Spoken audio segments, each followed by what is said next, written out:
Just yesterday, President Donald Trump made some waves on Truth Social. Oh, yeah. What was that? He talked about planning an executive order, big changes, Like what? mandating photo ID for, and this is the quote, every single vote, no exceptions. Wow. Okay. No exceptions. And also really wanting to cut back mail-in voting, basically only for the very ill or military overseas. That's a big shift. Yeah. And it ties into all the legal stuff happening, too. Exactly. Like the Justice Department suing Alabama and Virginia. Over cleaning up their voter rolls, removing non-citizens and such. Yeah. It really highlights this whole national debate, doesn't it? How do we make sure elections are secure, fair, and trusted? Right. And that core question, I think it was the House Republican Policy Committee that asked it. Yeah. Basically, does our system actually guarantee one citizen, one vote, counted right, quickly? So, what if the very foundation of our democracy, your vote, is, well, part of this intense debate? Welcome to the deep dive. We cut through the noise, get you the essential insights from your sources. Today, we are taking that deep dive into American election integrity. We're looking at the key concerns, the things that might shake public confidence. And the solutions being proposed. Yeah. The ways to safeguard the process. Our mission is to unpack all that, highlight the changes outlined in the material we've reviewed, just to help you get informed. We're not taking sides here, just exploring the arguments presented in the sources. That's right. I mean, the core idea in these sources is that confidence is paramount. Confidence that the election outcome reflects the will of the people. And that confidence being challenged. That's what the material suggests, yeah. Yeah. Seriously challenged. So we'll dig into why, according to these sources, and what steps they're pushing for. Okay, let's start with something pretty basic, right? Proving who you are when you vote, voter ID. Absolutely.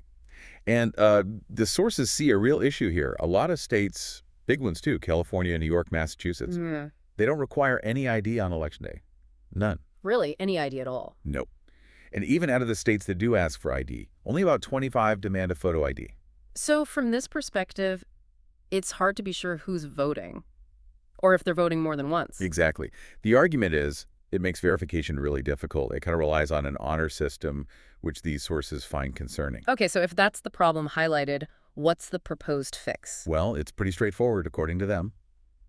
Mandate photo ID. For everyone? For every single vote. That's the call.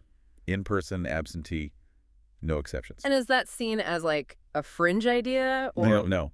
The sources emphasize it has broad support.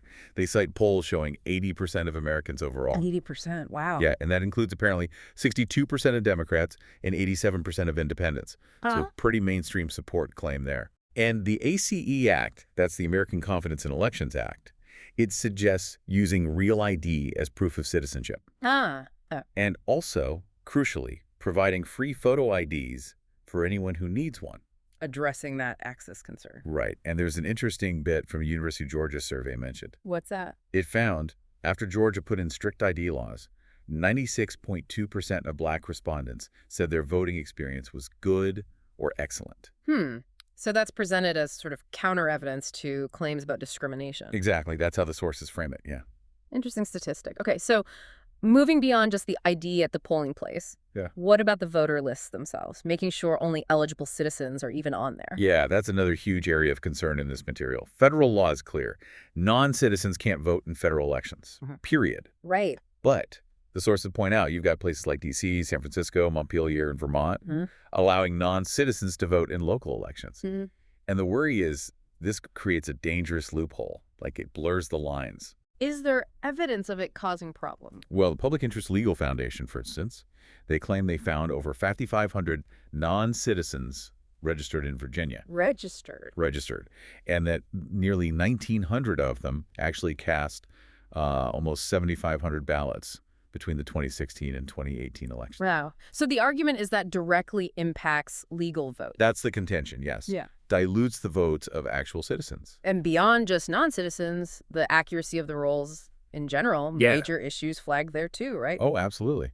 There's a Pew study from 2012 that gets cited a lot in these discussions. What are the findings? Staggering numbers, like 24 million voter registrations nationwide were inaccurate or out of date. 24 million? Yeah.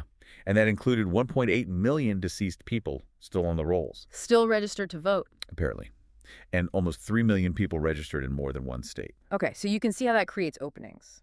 Yep. Vulnerabilities. Big-time vulnerabilities, according to these sources. Right. For fraud, for mistakes, making it harder to spot illegal votes. And you mentioned the DOJ lawsuits against Alabama and Virginia trying to clean their rolls. Right.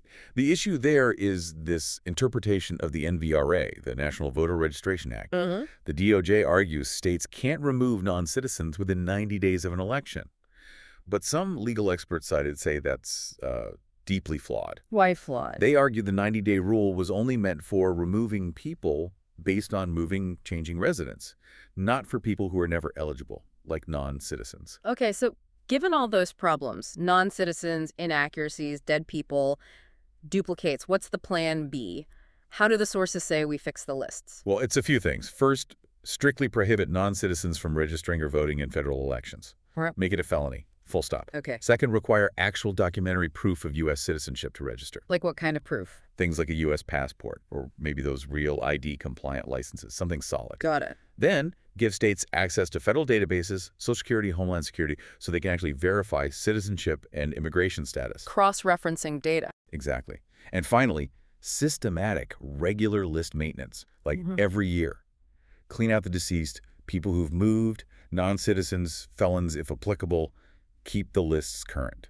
Like what Governor Abbott announced in Texas. Precisely. He announced removing over 1 million ineligible voters. That's the kind of aggressive maintenance being called for.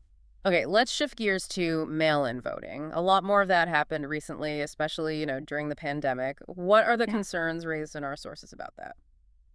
Yeah, mail-in voting is viewed, well, pretty negatively in the materials we looked at, often described as inherently threatening to election security. Inherently? Why so strong? Well, Congressman Abraham Hamadeh shared a story, finding 4 mail-in ballots in his mailbox after serving overseas. None were his. Just showed up. Yeah. Highlighting how easily things can go wrong, ballots get lost or misdirected. Okay. And beyond just lost ballots, critics point to opportunities for chaos, fraud, manipulation. Like what kind of manipulation? Things like ballot harvesting, where third parties collect and submit ballots, which is controversial and illegal in many places. Yeah. Also illegal voting. Major problems with signature verification. Is that signature really the voters? And just keeping track of the ballots securely, the chain of custody. Any specific examples cited? Maricopa County in Arizona often comes up, with reports of widespread issues with signature verification and tracking ballots in recent elections. And what about the timing? The delays in getting results? That's a big deal too, isn't it? Huge deal. It fuels suspicion, undermines confidence when results take days, sometimes weeks. Because people start wondering what's happening in the meantime. Exactly. And the fact that some places count ballots that arrive after Election Day, that really sows distrust, according to these sources. Results can shift dramatically long after the polls close. Yeah, I can see how that would make people uneasy. It leads to statements like the one from former President Trump, quoted as saying, elections can never be honest with mail-in ballots voting. So the argument is delayed results inherently create doubt. That's the core argument presented, yes. Yeah. How can the republic function if results are questioned for so long? So given those risks, lost ballots, harvesting, delays, doubt, how do the sources suggest we handle absentee voting? The main proposal is to largely end mass mail-in voting. Go back to mostly in person. But allow some exceptions. Right. Keep absentee voting for specific, limited reasons, like being genuinely very ill, or for military personnel stationed far away, the traditional absentee reasons. And for those legitimate cases. Strict process. Require an application, verify voter ID for the application, match signatures carefully. And the deadlines. Crucially, ballots must be received by Election Day. No counting late arrivals. That's seen as key to timely, trustworthy results. Okay. Anything else on the mechanics? Yeah, advocating for the exclusive use of paper ballots. Why paper? Provides a physical, voter-verifiable record, something you can actually recount if needed. And also, the Prove Act gets mentioned. What's that? It would require non-military overseas voters to actually prove they still reside in the state they're voting in, closing another potential loophole. Okay, now let's talk about something a bit newer that stirred up a lot of debate. Private money in elections, the so-called Zuckerbucks. Right, yeah. Zuckerbucks, that refers to the, over $400 million donated by Mark Zuckerberg back in 2020? $400 million, wow. Where did it go? Mostly through this group, the Center for Tech and Civic Life, CTCL. It went to election offices across 47 states. And what's the criticism outlined in our sources? The argument is that this massive private funding creates an oversized influence from, quote, liberal elites and special interests. Basically, that private money shouldn't be funding public election administration. Is there evidence presented for that influence claim? The sources cite data suggesting most of the money went to Democrat-leaning areas. Like where? For example, in Pennsylvania, over 90% of the $25 million reportedly went to counties Biden won. In Wisconsin, nearly 85% of the $10 million went to the 5 biggest cities, which Biden also won heavily. And what was the money allegedly used for?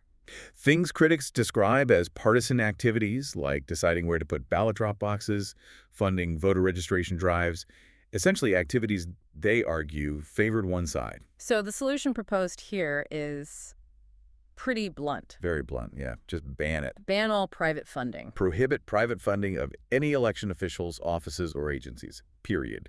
Keep public elections publicly funded. And how would that be enforced?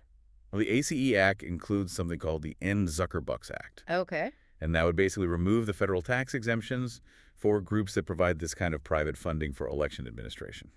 Hit them in the wallet. Cut off the incentive. Exactly. The goal stated is to remove that perceived partisan influence and restore faith and impartiality. All right, another reform popping up is ranked choice voting, RCV. What are the concerns raised about that in our sources? RCV gets criticized pretty heavily in the material we reviewed, called an opaque, confusing system. Opaque? How so? The argument is it complicates both voting, how you rank candidates, and counting the votes. It makes it harder for voters to understand and increases the chances of errors in tabulation. And the outcome. A key concern is that candidates can win without getting a majority of first-choice votes. The winner might emerge based on second, third, even fourth choices after multiple rounds of elimination. Is there an example of that happening? Alaska's 2022 special election for the U.S. House is often cited. What happened there? A Democrat won the seat, even though the Republican candidates together got 60% of the first-round votes. How did that happen? Partly because thousands of ballots, over 11,000, were prematurely exhausted, meaning the voters didn't rank enough candidates to stay relevant through all the rounds. So their later preferences didn't count towards the final tally. Right, and the question raised by critics is, does that really reflect the initial will of the majority? So if RCV is seen as problematic, what's the alternative pushed in the sources? They advocate for sticking with traditional methods. The One Vote, One Choice Act, that's H.R. 3704, aims to specifically prohibit states from using RCV in federal elections.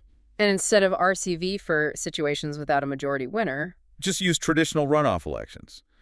Take the top 2 vote-getters and have another election between them. Clearer, more transparent is the argument. Ensures a winner has a direct majority mandate from that final contest. Okay, beyond voting mechanics and funding, there's this whole other layer. The legal battles. Election litigation. Some sources use the term lawfare. That sounds intense. It is intense. And the sources we looked at definitely frame it that way, especially from a conservative perspective. High political stakes. How is it described? Well, someone like Mike Davis talks about unprecedented republic-ending lawfare. Really strong language. Aimed at who? He directs it at the Biden administration and Democrats, particularly concerning actions against Donald Trump. Like what kind of actions? He points to civil cases aimed at, in his words, bankrupting Trump for non-fraud. He specifically calls the New York AG's case on Mar-a-Lago's valuation laughable. And criminal cases, too. Yes. The multiple indictments relating to presidential records, January 6 critics presented in our sources argue these are politically motivated, designed to interfere with his campaign. But what's the other side of that coin? I mean, the prosecutors? Of course. Those bringing the cases maintain their legitimate legal processes, just upholding the law and accountability, regardless of who the defendant is. They'd argue it's not political, but required by evidence. It's definitely a charged atmosphere, and you mentioned Judge Chad Riedler talking about the pressure on lawyers involved in these cases. Yeah, he made an interesting point. He noted that after the 2020 election, lawyers who brought election challenges faced really sharp criticisms. From the press and public. Yeah, even becoming, quote, a target of the cancel culture movement. He contrasted that sharply with 2016, when lawyers involved in election issues weren't attacked personally like that. So he's calling for more respect for the process. Pretty much. Respect for everyone involved, lawyers, judges acknowledging the pressure and the complex, fast-moving legal questions. He also made a point to say that in 2020, judges of all stripes, including those appointed by Republicans, heard these cases and rejected many claims based on the law. So demonstrating judicial independence. That was his argument, yes. that judges prioritize law over politics, even if the public perception was sometimes different. Okay, well, we've covered a lot of ground. This deep dive really shows a complex picture, doesn't it? Lots of concerns, lots of proposed solutions, all focused on boosting public confidence in elections. Absolutely. And the core principles that keep coming up in these sources are pretty clear. Making sure only eligible U.S. citizens vote, putting strong safeguards against fraud, stopping outside or special interests from having undue influence. And keeping the process itself clear and transparent. Exactly. So measures like mandatory photo ID, tight limits on mail-in voting, really cleaning up those voter rolls, banning the private funding, rethinking systems like RCV, it's all part of this comprehensive vision presented to get there. It really does seem to boil down to trust, doesn't it? It's not just policy tweets. It's about whether people believe the system works. Indeed. And that quote from Congressman Hamadi kind of sums up the stakes presented in the sources. Remind us. He said, if half the country believes elections are rigged or manipulated, we cannot function as a united nation.